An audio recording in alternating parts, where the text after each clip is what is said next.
Imagine a quiet moment in a command tent somewhere in war-torn Europe, 1944. On the desk sits a small, refined pistol, elegant leather holster, gleaming gold accents. The kind of sidearm that looks more at home in a formal portrait than on a battlefield. It's the official Colt Model 1908, issued personally by the United States Army to every single general officer. Light, discreet, almost gentlemanly.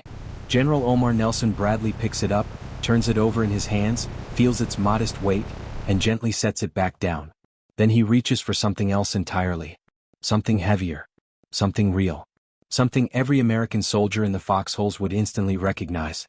That single choice, one weapon over another, tells us more about the heart of leadership than any medal, any headline, or any grand strategy ever could. It reveals a man who refused to stand above the fight, a general who chose to stand right beside his men. This is the powerful little-known story of Omar Bradley, the GI's general, and the surprising decision that built unbreakable trust at the darkest hour of the 20th century. If you've ever wondered what real leadership looks like when the cameras are off and the stakes are life or death, stay with me. You're about to hear details the history books barely mention. Details that will make you see this quiet hero in a whole new light. And if stories like this fire you up, hit subscribe right now and ring that bell, because we're just getting started with the human side of World War II that no one else is telling. Omar Nelson Bradley entered the world on February 12, 1893, in the tiny farming community of Clark, Missouri, Randolph County. Flat fields stretched forever under harsh Midwestern skies, and life taught hard lessons early. His father, John, a dedicated schoolteacher, died when Omar was still a boy, leaving the family scraping by on very little. Young Bradley worked long hours in a boiler shop, learning the value of precision, endurance, and doing a job right even when no one was watching. Those early years forged a character that would one day command more than 1 million men. A thoughtful neighbor saw something special in the quiet teenager and urged him to try for West Point. Bradley passed the demanding entrance exam on his first attempt and stepped through the gates in 1911. The academy in those days was pure fire, a place designed to test body, mind, and spirit. His graduating class of 1915 earned a legendary nickname, the class the stars fell on. Out of just 164 men, an incredible 59 eventually became generals, including 2 future 5-star leaders. One of them was Bradley's classmate and lifelong friend, Dwight D. Eisenhower, a warm, politically gifted Kansan who thrived on big-picture strategy and coalition building. Bradley was different. He spoke less, listened more, and led with steady, thoughtful calm. No flashy riding crops, no ivory-handled showpieces. His power was quieter, but far more dependable. When World War I erupted, most of his classmates shipped out to the bloody fields of France and came home covered in glory. Bradley stayed on American soil with the 14th Infantry Regiment, guarding vital copper mines in Montana. The work was unglamorous, cold, and far from the action he craved. Yet he never once complained. That same quiet willingness to serve wherever he was needed would follow him for the next 3 decades.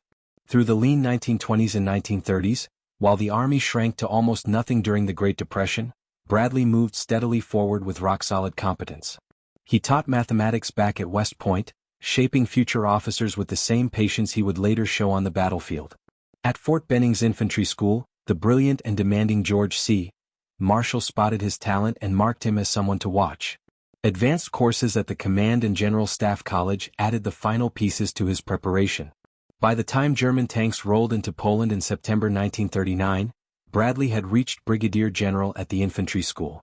He was 46 years old and had never led men in combat. America's army was still small, underfunded, and learning how to fight a modern global war. But the quiet Missouri farm boy was about to become indispensable. Now let's return to that pistol on the desk. By 1944 the Army had decided every general officer would carry the same standardized sidearm. The sleek Colt 1908 pocket hammerless in .380 ACP. Designed by the genius John Moses Browning, it weighed a mere 24 ounces, held 7 rounds, and slipped easily under a dress uniform. It came with a custom leather holster, gold fittings, and an ammunition pouch, the perfect social weapon for reviews, dinners, and official photos. Roughly 3,100 of these pistols were issued before the war ended.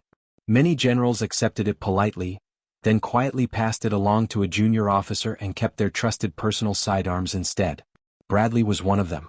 He chose the rugged, battle-proven Colt M1911 chambered in .45 ACP, the same powerful pistol carried by every American infantryman. Why did this matter so much? Because Bradley wasn't the kind of general who stayed safely behind the lines. In early 1943, after the humiliating defeat at Kasserine Pass in Tunisia, Eisenhower gave him command of 2 corps. The American troops were green, shaken, and badly led. Bradley didn't sit in headquarters studying maps. He drove straight to the front lines, talked with exhausted sergeants and privates, asked hard questions and listened to every answer. He fixed training, tactics, and supply problems on the spot. By the time the campaign ended, his corps had helped trap the last Axis forces in North Africa. That same summer in Sicily, serving under the brilliant but explosive George Patton, Bradley watched 2 different leadership styles up close. He saw what produced spectacular headlines and what actually won ground and saved lives. He took careful mental notes. Those lessons would soon shape the greatest invasion in history. The pattern was clear. Omar Bradley always went where his soldiers were. He never asked them to do anything he wouldn't do himself.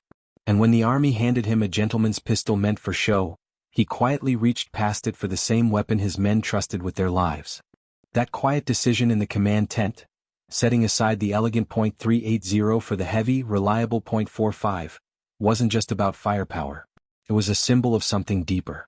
Omar Bradley lived by a simple truth. A leader who asks men to risk everything must share in the same risks, the same realities, the same tools. He refused to carry a weapon that screamed, "I'm different from you." Instead, he carried what the infantrymen in the mud carried, because he refused to be anything less than one of them. And the men noticed. They felt it in every visit he made to the front, every conversation over lukewarm coffee in a foxhole, every time he appeared where the danger was thickest. That's how a quiet general from Missouri earned the title that would define him forever, the GI's general. The nickname came straight from the front lines, thanks to one of the most trusted voices of the war correspondent Ernie Pyle. In the summer of 1943, during the brutal Sicily campaign, Pyle spent time with Bradley's 2 corps. He watched this unassuming officer move among the troops, not barking orders from afar, but listening, asking questions, showing genuine concern for their welfare. Pyle wrote glowing dispatches describing Bradley's modesty, his care for the smallest details of soldier life, his refusal to play the role of distant commander. He called him the soldier's general, and soon the phrase evolved in the press and among the ranks to the GI's general. It stuck because it was true. Bradley didn't seek the spotlight. He sought to understand what his men needed to survive and win. By the time the Allies prepared for the greatest amphibious assault in history, Bradley's reputation had spread. Eisenhower, his old West Point classmate, trusted him completely.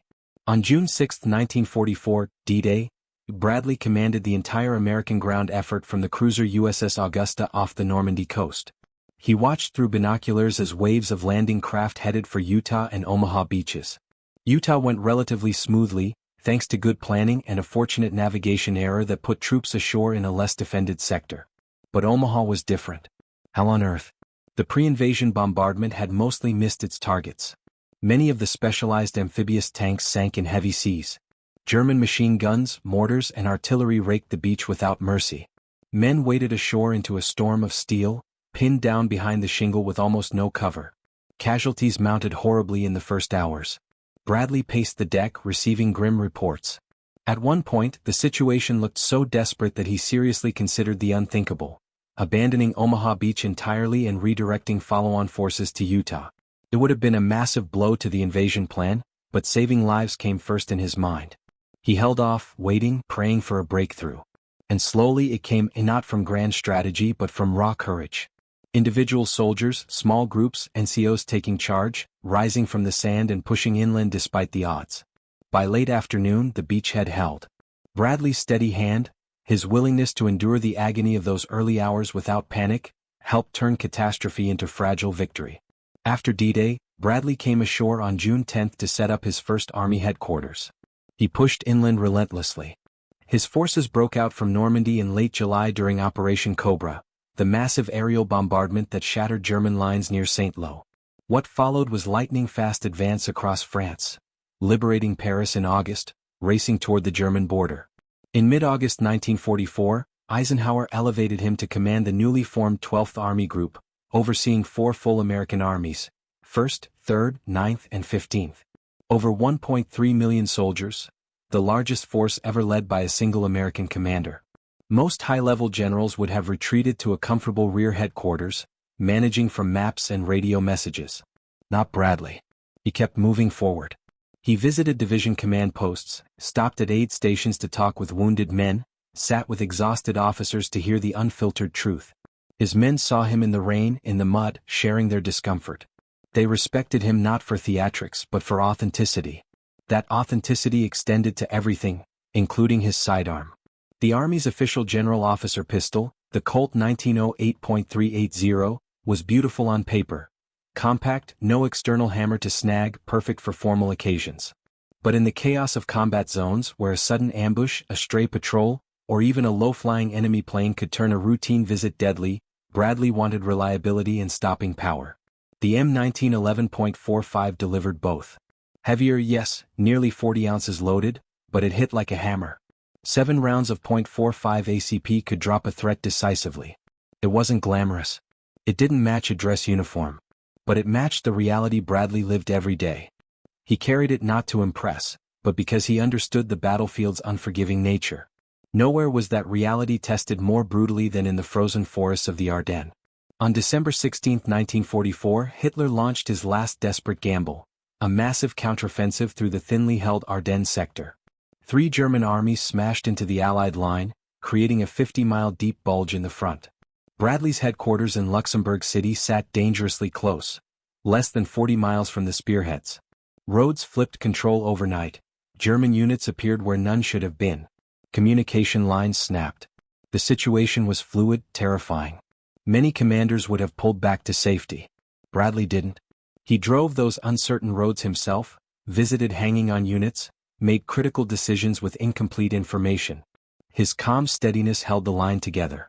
Reinforcements rushed in, including Patton's Third Army swinging north in one of the war's most dramatic maneuvers.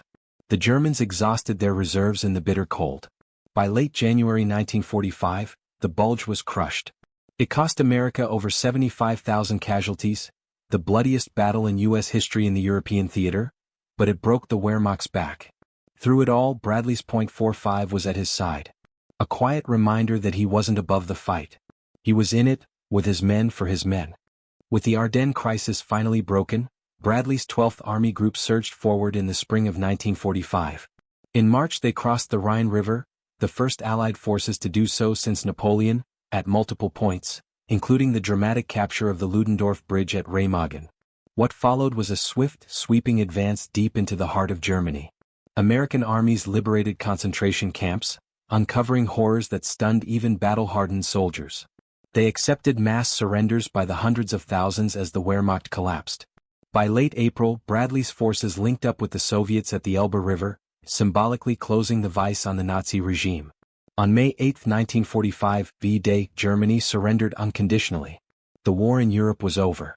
Bradley came home to parades, medals, and universal respect. But rest was brief. In 1948 he became Chief of Staff of the Army. The following year, President Truman named him the first chairman of the Joint Chiefs of Staff, a newly created position to coordinate all U.S. military services in the emerging Cold War world. When North Korea invaded the South in June 1950, Bradley oversaw America's rapid response. He famously clashed with General Douglas MacArthur over strategy. MacArthur pushed to expand the war into China. Bradley warned against it in words that echoed through history. To fight China would be the wrong war at the wrong place at the wrong time and with the wrong enemy. His measured counsel helped prevent a wider catastrophe. In 1950 Congress made the rank of General of the Army permanent, and Bradley became the 5th and last man ever to wear 5 stars. He retired in 1953 after a lifetime of service. He lived quietly until his death on April 8, 1981, at age 88 in New York City. He was survived by his second wife, Esther, and his daughter. He rests today at Arlington National Cemetery, not far from so many of the soldiers he led. Through every campaign, every crisis, that plain Colt M1911.45 stayed with him. It wasn't a prop for photographs. It wasn't a status symbol. It was simply the right tool for the life he chose, a life spent shoulder to shoulder with the men who did the fighting. The Army's official .380 may have looked polished and appropriate for a general's uniform, but Bradley understood something fundamental. Equipment is never neutral. What you carry says who you are. The .380 whispered privilege and distance. The .45 spoke solidarity and readiness. He chose the one that matched the truth of his command. Soldiers felt that choice in their bones. They saw their general arrive in the rain-soaked mud of the Hurtgen forest, sit with them at aid stations, share cold rations, and ask real questions about what they needed to keep going. They heard stories of how he agonized over casualty lists, how he lost sleep over orders that sent men into fire, how he wept privately at the sight of American dead. Bradley never romanticized war. To him it was a brutal necessity, not glory, not adventure. Yet he led from the front anyway because that was the only way he knew how to honor the trust placed in him. The generals who became legends through drama, the silk scarves, the ivory-handled pistols, the bold public gestures, often captured the headlines. But the men who actually won the war trusted something quieter. They trusted the leader who showed up when it was cold and dangerous. They trusted the one who listened instead of lectured. They trusted the general who carried the same heavy .45 they did, not to prove a point, but because any other choice would have felt like a lie. That is Omar Bradley's enduring legacy. Not the stars on his shoulders or the armies he commanded. Not even the victories he helped deliver. It is the simple, powerful truth that real leadership means sharing the same reality as the people you lead. Refusing to stand above them.